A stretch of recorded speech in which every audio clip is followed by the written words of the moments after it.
La historia que les voy a contar no es mía. Le pertenece a un hombre llamado Ricardo, un hombre que, hasta una noche de octubre, se jactaba de no tenerle miedo a nada. Ricardo y sus amigos solían reunirse en las afueras del pueblo, junto a un viejo canal de riego, un lugar donde el agua corría lenta y oscura. Esa noche, la conversación giró, como tantas veces, hacia las leyendas locales. Y por supuesto, surgió su nombre, La Llorona. Ricardo se rió. «Cuentos de viejas», dijo, para asustar a los niños. Fue entonces cuando lo escucharon.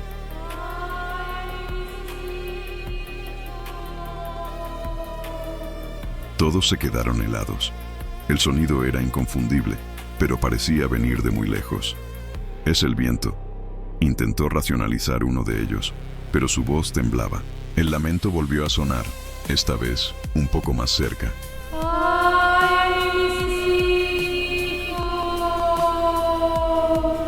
Y con él, un frío antinatural se apoderó del ambiente, un frío que calaba los huesos.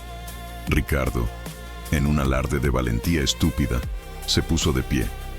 «Iré a ver», dijo.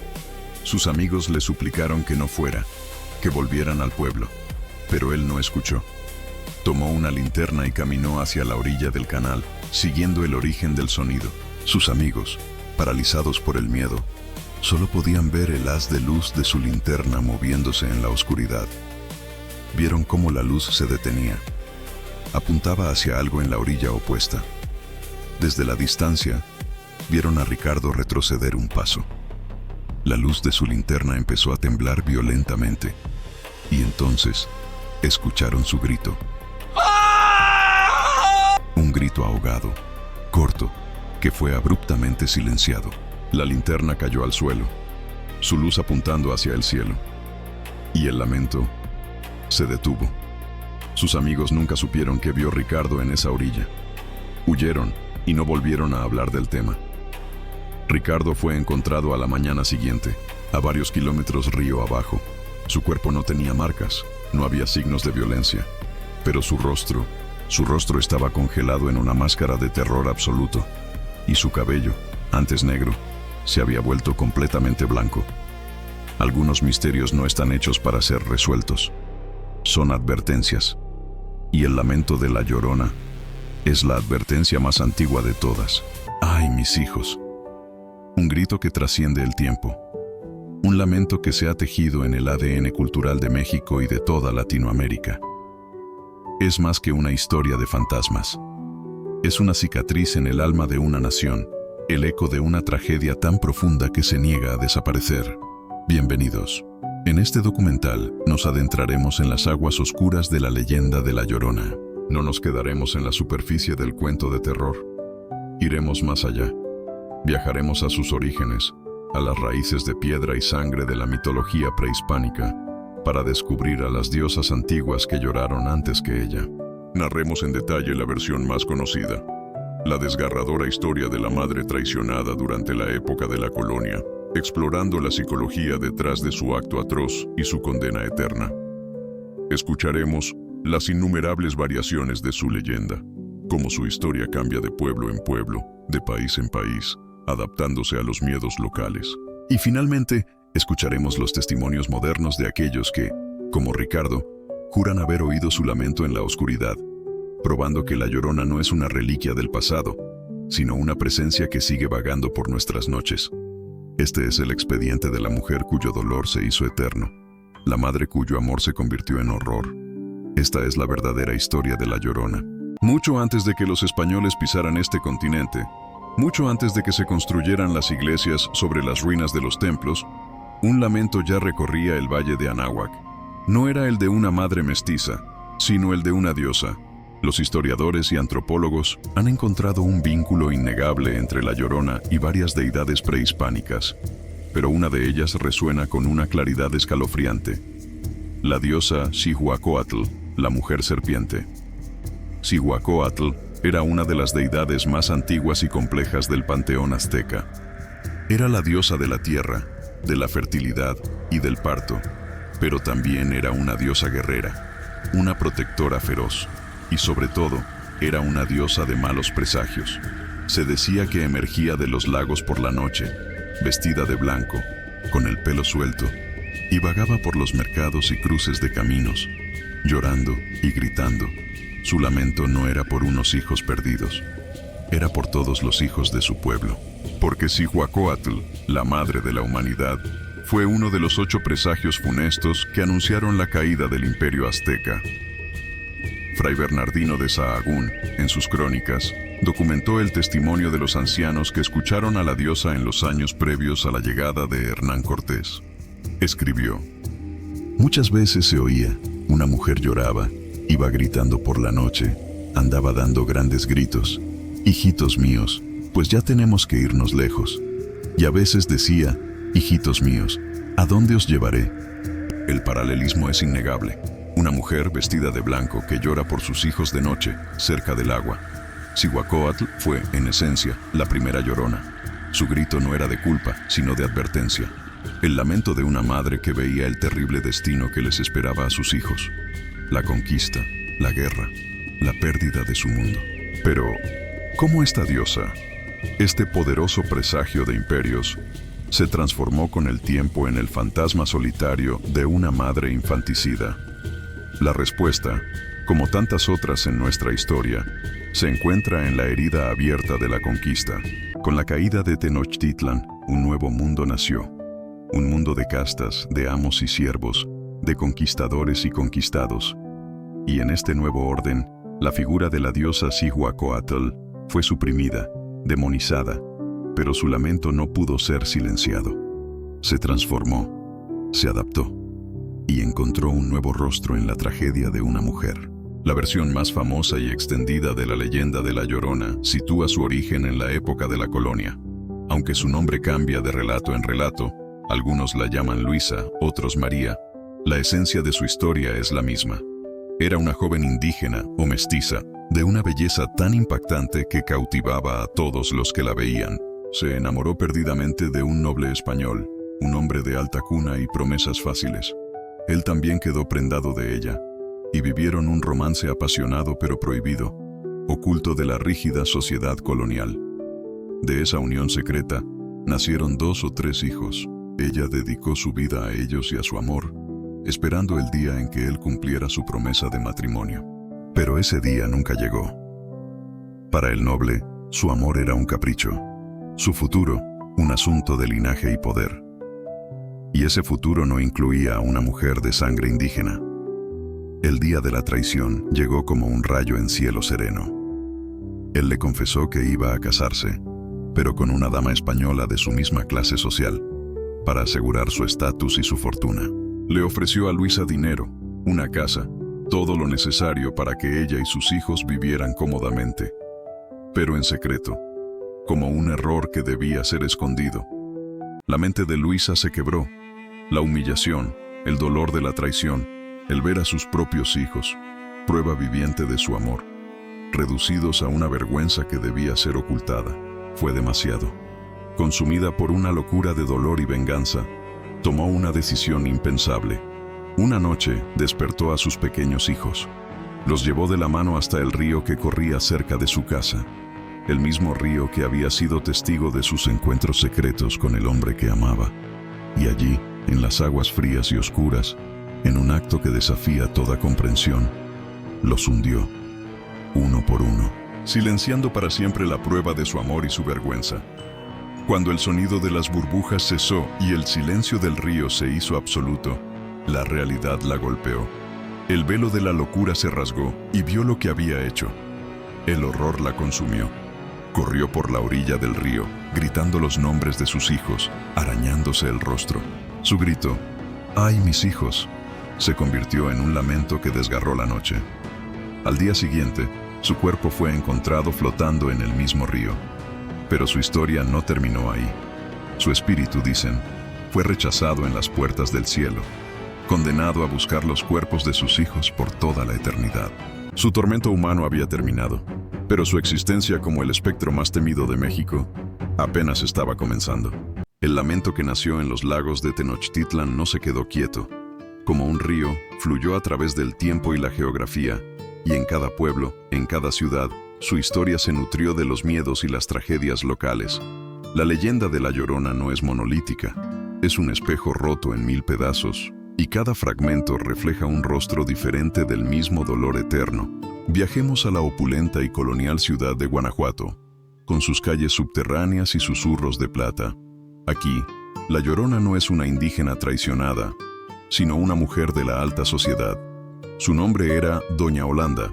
Cuentan que Doña Olanda era la hija de un rico minero español. Se enamoró de un hombre de clase baja, un amor que su padre consideraba una deshonra. Para evitar la vergüenza, el padre cometió un acto atroz. Apuñaló al amante de su hija y luego a ella misma, arrojando sus cuerpos a la recién construida presa de la olla.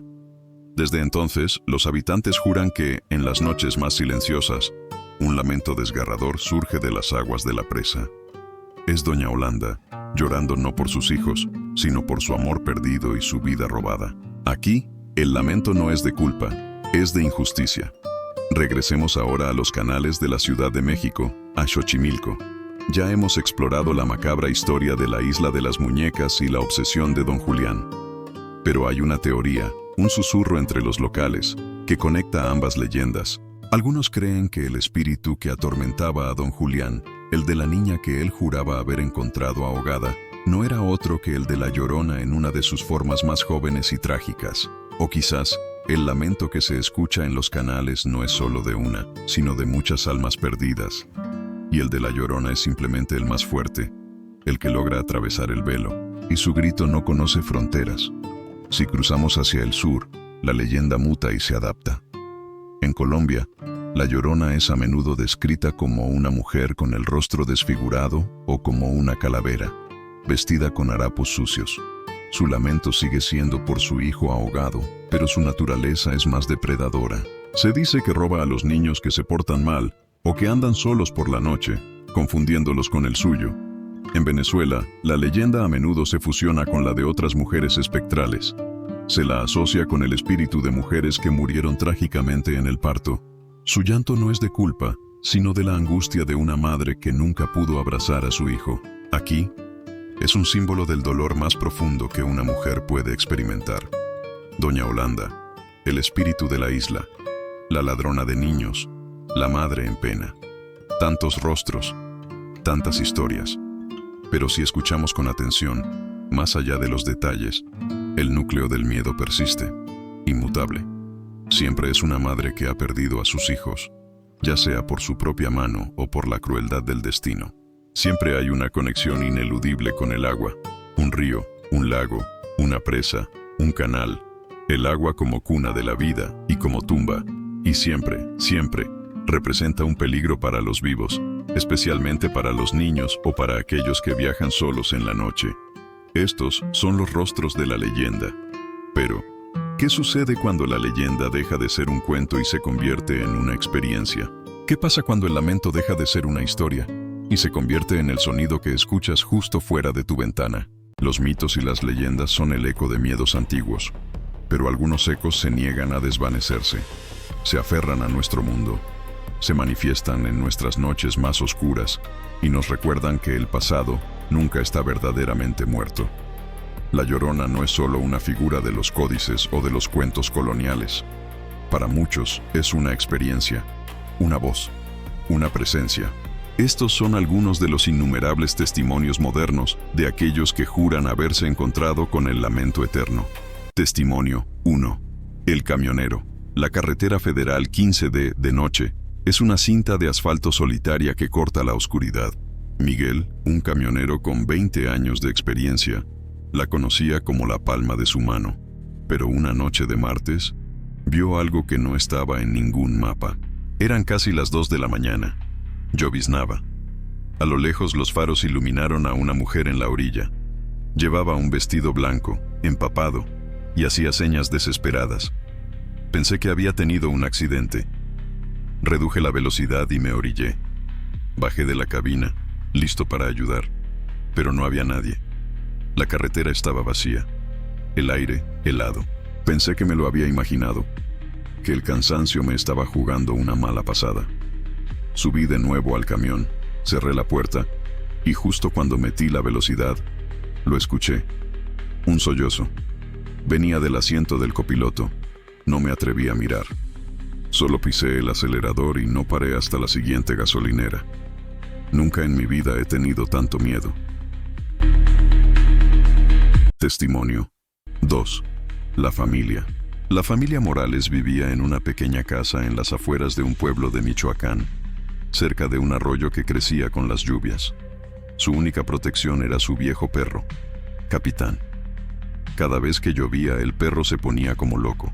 Corría al patio trasero y ladraba sin parar hacia el arroyo, con el pelo del lomo erizado. No le ladraba a nada que pudiéramos ver. Una noche, el ladrido nos despertó, pero esta vez era diferente. Era un ladrido de pánico, de terror. Y entonces, por encima de los ladridos, lo oímos. Un lamento. ¡Ay, mis hijos! Inconfundible. Mi esposo y yo corrimos a la ventana de nuestra habitación, la que da al patio. Vimos a Capitán, abajo, ladrando y gruñendo, interponiéndose entre el arroyo y la ventana de la habitación de nuestros hijos. Y junto al agua, vimos una figura alta y delgada, vestida de blanco, que parecía flotar sobre el lodo. Se movía lentamente hacia la casa, hacia nuestros hijos, y nuestro perro, nuestro valiente perro, no la dejaba avanzar. No sé cuánto tiempo duró. Pero de repente, la figura se desvaneció y el lamento cesó. Nunca subestimamos más los ladridos de Capitán. Estas historias son solo un eco de las miles que se cuentan en todo el país. Si alguna vez has tenido una experiencia similar, compártela con respeto en los comentarios. El archivo siempre está escuchando. Y si valoras estas crónicas, considera dejar un me gusta. Testimonio 3. El joven en la ciudad. Creemos que estos horrores solo pertenecen al campo, a los caminos olvidados. Pero a veces, el lamento sigue a la gente hasta el corazón de concreto de la ciudad. Yo era un estudiante universitario. Vivía en un apartamento en un 5º piso en la colonia Roma. Una noche de tormenta, como a las 3 de la madrugada, escuché el grito. ¡Ay, mis hijos! Sonaba lejano, amplificado por las calles mojadas. Pensé que era una pelea, una ambulancia, algo normal en la ciudad. Me asomé a la ventana. La calle estaba vacía, bañada por el brillo naranja de las farolas. Y entonces la vi, flotando a nivel de la calle, justo en medio del asfalto. Había una mujer con un vestido blanco andrajoso. Su rostro estaba oculto por su largo cabello negro, que se pegaba a ella por la lluvia. Me quedé paralizado, observándola. Y como si sintiera mi mirada, muy lentamente, levantó la cabeza. No tenía rostro. Donde debería haber una cara, solo había una calavera lisa y húmeda, con 2 cuencas negras y vacías que se clavaron en mí. Y el lamento, esta vez, no sonó en la calle. Sonó justo fuera de mi ventana. Un grito ensordecedor, lleno de furia. Cerré las cortinas de golpe, caí al suelo, temblando, y escuché el sonido. Unas uñas largas, arañando lentamente el cristal de la ventana de mi 5º piso. Del campo a la ciudad, de la leyenda al testimonio. El grito de la Llorona no se apaga, solo cambia de escenario. Hemos visto sus orígenes, sus múltiples rostros, y hemos escuchado los ecos de su presencia hoy. Pero, ¿qué significa realmente? ¿Por qué esta leyenda, por encima de todas las demás, se niega a morir? Diosa, madre traicionada, espectro. ¿Qué es la Llorona en realidad? Después de este largo viaje a través de la historia y el miedo, la respuesta parece clara: es todo eso y mucho más. La Llorona es el eco de la brutalidad de la conquista, es el recordatorio de la violencia contra la mujer, es el miedo ancestral a la oscuridad y al agua, es la personificación de la culpa materna y el dolor de la pérdida. Es un espejo oscuro en el que se reflejan los miedos más profundos de nuestra cultura. Por eso, su leyenda no muere. Porque mientras exista el dolor, la traición y la culpa, su lamento seguirá teniendo un eco en nuestros corazones. Quizás no sea un monstruo que debamos temer, sino una tragedia que debemos recordar. Una advertencia de que los actos más terribles no nacen del odio, sino, a veces, de un amor roto. Así que la próxima vez que te encuentres en la quietud de la noche y escuches un sonido en la distancia que se asemeje a un llanto, guarda silencio, escucha y reza para que solo sea el viento. Gracias por acompañarme en este profundo expediente. Si estas crónicas que exploran las raíces del terror son de tu agrado, te invito a suscribirte a La Voz del Narrador Oscuro. Hay muchas más cicatrices en la historia esperando ser contadas.